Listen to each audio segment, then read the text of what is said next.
All right, I want to bring some movie symbolism to your attention. It's going to tie up with the current series about Ephraim and Manasseh. And it's really going to reinforce and let you look into a view from their perspective. And it's going to show you that they do see this as I'm trying to present it to you. They do believe themselves to be these descendants that were prophesized in the Bible to bring about this kingdom age, this physical rule. But the only problem is that the God that's coming to rule it is not Jesus Christ. It is what they believe to be the prince of this world, who they would simply term as the light bearer. And we already know who that is. So everybody's really familiar with, the occult and how they see things and all the stuff that they're doing, but you might not be so familiar with how the information is so encoded, woven into the fabric of the everyday entertainment that we're looking at. So we're going to talk about Scott Pilgrim versus the world in a singular video and just show you all of the outstanding symbolism that's going to tie up to this biblical prophecy of Genesis chapter 49 verse 10. Scott Pilgrim versus the world, released August 13th, 2010. Well, first off, I have not showed you this, and I'm going to show you this and talk about it in great detail. But the reverse seal of the United States has the pyramid with the eye on top. And of course, this pyramid, what many don't realize, is standing for a singular world age.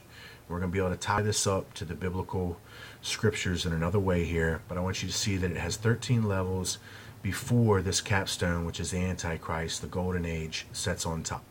At the end of this world age, which would be the 13th Baktun, we're supposed to have Ephraim and Manasseh commit this sacrifice. Well, more importantly, as we see it, Ephraim, but of course Manasseh is one of the workers, one of the chosen to bring this about.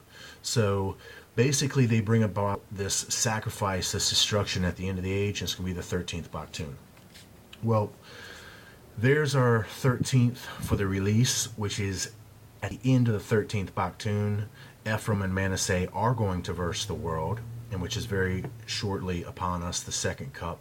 And then, of course, August is not no accident either, because August 11th, 3014 BC is when we start the count for the world age period, which equals 13 separate Baktuns of 394 years apiece. And that we are in the ending of it, the ending of the 13th Baktun, which started at August 11th, 3014 BC, by the Mayan calendar, calendrical understanding. And then, of course, it has 13 levels. All right, major and deeply coded here.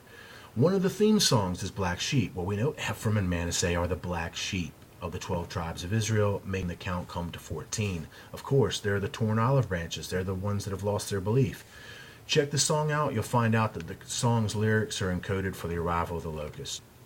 Once again, we find the English represented by Scott Pilgrim, his last name. Okay, the Pilgrims are the English that colonized America. English equals Ephraim. Scots, well, the Scots equal Manasseh.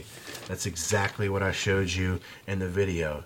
Ephraim, English, USA, UK, Manasseh, led by the Scots, UK, and it all started in the British Isle, which we start with this Scottish rule, the Scottish kings.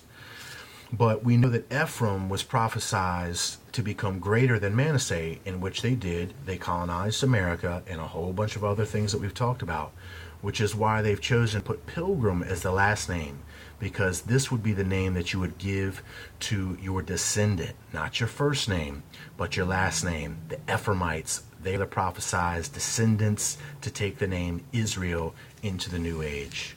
And then, of course, versus the world represents the current scepter, and that's going to be the dominion of Jesus Christ, which, if you read Genesis chapter 49, verse 10, you'll see that they're trying to usurp the throne of the Lion of Judah, and then in place the Shiloh. And the Shiloh is none other than the Antichrist at the end of the 13th Baktun. So they're versing the world. Well, they're going to verse and challenge the scepter of Jesus Christ in our hearts and minds, and they plan on wiping out the believers of the Lion of Judah.